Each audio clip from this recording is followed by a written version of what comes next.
What a terrible decision. Never do this again. One person drops out and I play. What have I done?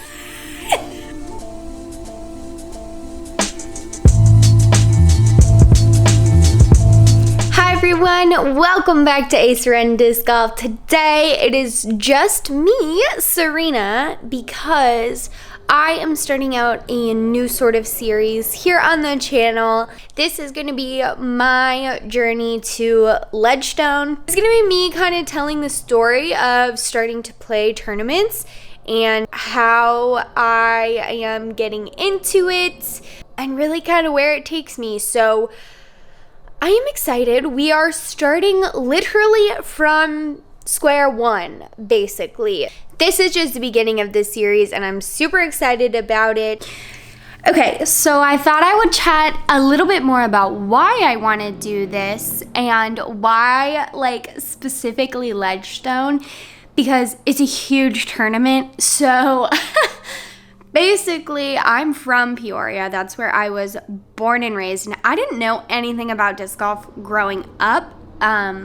But now that I have been in the sport for a while, and I am continuing to practice, learn, and grow and all that, it's really, really cool to have one of the largest tournaments be in your hometown and just know that, like, such a huge piece of the sport is there. And it's not very far from the places that I grew up, and actually a lot of the courses in the tournament are courses that I learned to play on. I've been toying around with the idea in my head of making Ledgestone like a goal, but I didn't say it out loud until yesterday.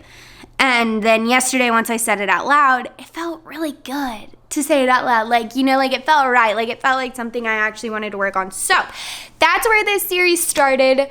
That's my goal. We're gonna get there eventually. Now, here's the thing. Yesterday, I looked, and of course, all the slots for Ledgestone this August are filled. It is currently April 12th. So, like, what, 4 months to a tournament? You got half of April, all of May, June, July, and the tournament is the first week of August. So, the odds of me actually getting off the wait list and into the tournament this year are this small. I have a couple things that I want to check out and kind of get the ball rolling on. One, I am signing up for a PDGA membership today. That way I can play in any tournaments I want over the summer and I don't have to worry about it. And because I want to get serious about this, I want to be able to start, like, tracking my player rating. Two, there is 2 tournaments I want to attempt to sign up for.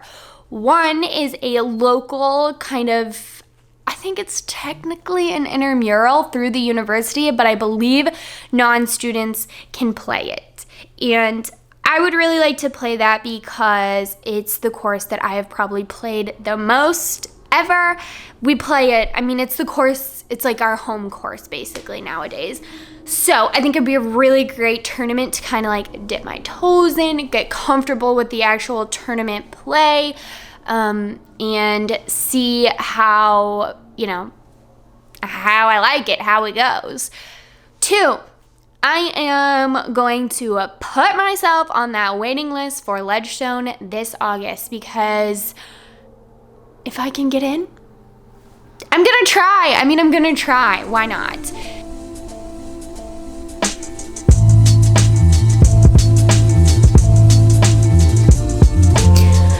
All right, you guys, I officially just signed up for my PDGA membership. I have a number and a player profile now. We've been putting off becoming PDGA members for no other reason other than we didn't really have a plan for, you know, when we wanted to start playing tournaments. But I feel like this is the natural first step. It does cost $50 for like a year membership. I think it's also a good time to preface that as you're watching this, the steps I take may not be the actual natural progression of how to do this. I am basically figuring this out on my own. So, in my brain, the first step was to become a PDGA member. The next step on my list of things to do today is put myself on the Ledgestone waitlist for this summer. I'm about to click the complete registration button. It's just me. It's just me on the waitlist. I am number 1. What have I done, you guys? One person drops out and I play. What have I done? Okay, I want to have a chat about the registration process for Ledgestone, because I do want to acknowledge that obviously registration opened February 17th and early bird was January 1st. So like it is April 12th. Obviously, I didn't sign up right when registration opened, so I understand slots being filled because I'm a couple months late. That's not where my issue with the slots not being available is. Like, I don't want anyone to come for me and be like, you're an idiot, you signed up 2 months late. No, I get that. I understand that. My issue is with the discrepancy in numbers. Like I said, I'm all for as many people being able to participate in this really awesome event as possible. And that's where I'm confused, because the number of slots for the men's division is astronomically higher compared to the women's. And I know historically less women play in tournaments. I understand that as well, but I do think that if you're really about growing the sport, then this shouldn't be like that. 1,000 spots versus 100 spots is not acceptable in my opinion. I think knowing that I'm number 1 on the wait list, I've got to take this a little bit more seriously than I was planning on. I really thought that I really thought that the wait list would be really long, because for some of the men's divisions, it's hundreds of people, or like 80 people on the wait list, and I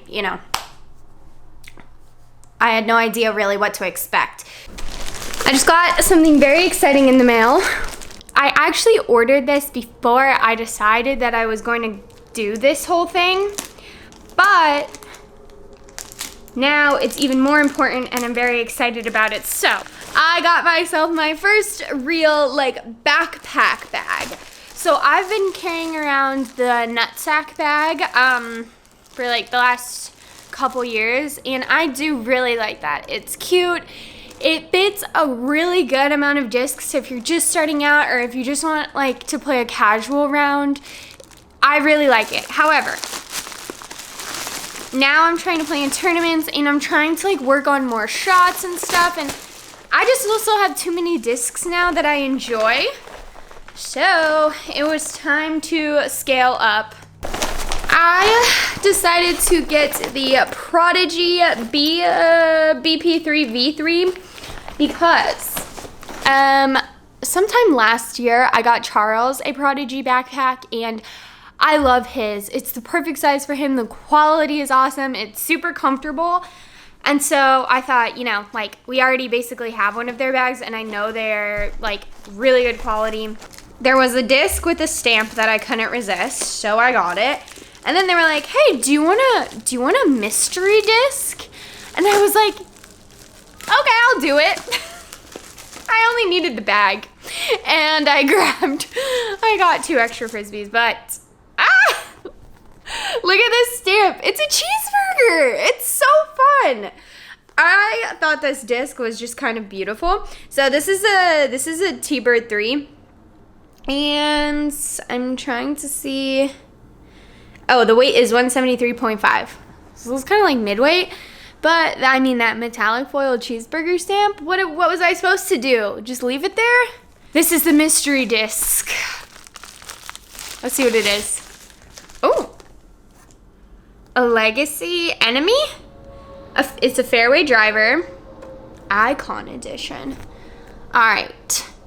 This is kind of fun. This is 175, so slightly on the heavier side. It's a speed 9. The print is kind of it's kind of hard to show, but the print is kind of matrixy. I can't read the numbers because there's lines going through it. This is cool. it feels like I like how it feels, actually. I'm very surprised. I just, mystery disc. Who knows what you're going to get. Charles was like, I hope you're ready for like a DX Leopard. But I think this is fun. I never would have picked this up for myself. Not to freak anyone out, but I have been checking the lists because I'm obsessive and I will be checking all the time. And on the disc golf scene registration, it says 32 players. I'm waitlist number 1, which would be 33. If I click on the info and I go to the PDGA website for the registration, it was updated at 8 a.m. this morning, and it says 31. Did someone drop out? Am I getting an email soon? What's happening? I don't know. I'm waiting for Charles to get done from work, and then we will go putt still. I'm so excited. I got my new beautiful bag. Kind of feel like I should name it because like I feel like it's it's my gal going on this journey. I'm so annoying in this vlog calling it a journey and whatnot, but it's because I am truly surprising myself by actually doing this. Like, I think that a lot of my friends and family will probably be surprised when they watch this series, or even just like today I posted stories on the Ace Run Instagram actually like talking about how I wanted to do this and how I've had this goal for myself, and like I'm pretty sure people were surprised because I don't talk about disc golf. Like, I don't know, I don't openly talk about disc golf, how much I enjoy disc golf, and that I would like actually like to compete at it. So I think it's probably surprising to a lot of people that I'm doing this, but yeah, when I am cheesy and stuff and I call it like a journey and I'm like being over the top, 1, that's just me, I'm extra, and 2, it's because like literally I'm shocking myself.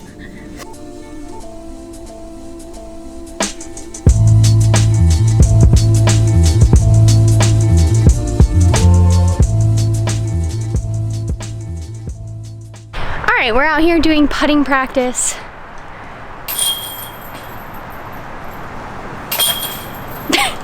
We're playing the game where you have different stations and you have to make both to move on. And neither of us can get past station 2, so this is going really well. We are putting into a fierce headwind, but I mean that's really good practice for Iowa because it's always windy, so.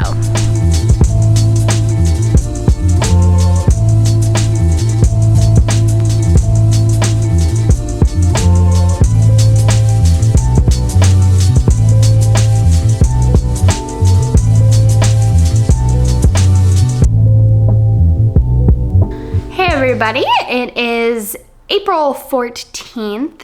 Today I finally got signed up for my first ever tournament. It is actually in the books, not on the wait list for this one, so that's super exciting.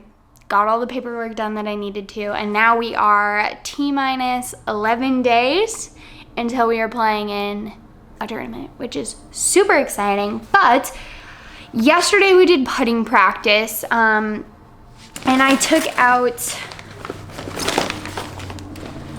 I went in through the new guys that I like briefly unboxed when I showed you my bag yesterday.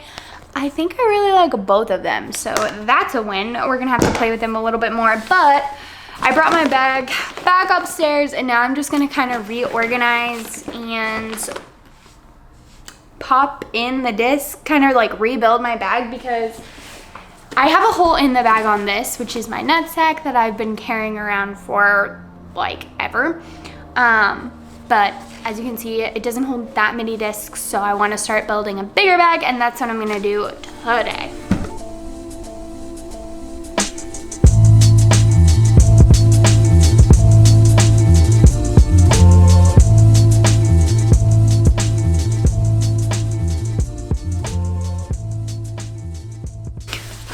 Okay, I gotta say, I'm so pleasantly surprised putting this together. I mean, it fit literally everything I could want.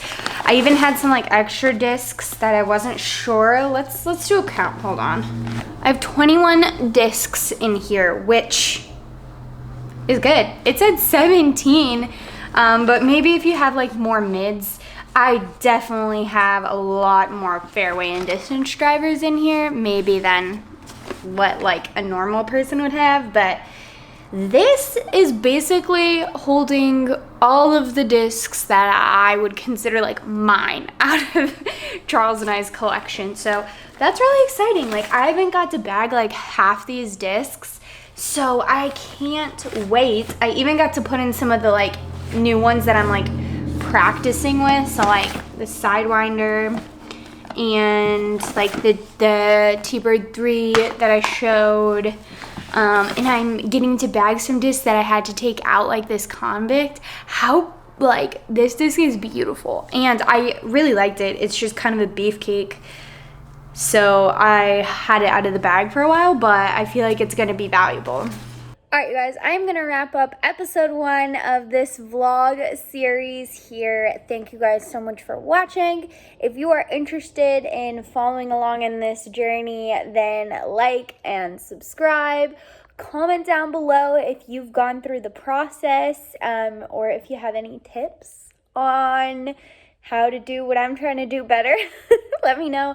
And also, don't worry, we are still going to be posting a ton of the normal Ace Run videos on the channel, so this isn't totally taking over. It's just a little thing that I'm doing on the side. So, well, little thing. You guys get what I mean. Anyway, thanks again for watching, and we'll be back with episode 2 soon.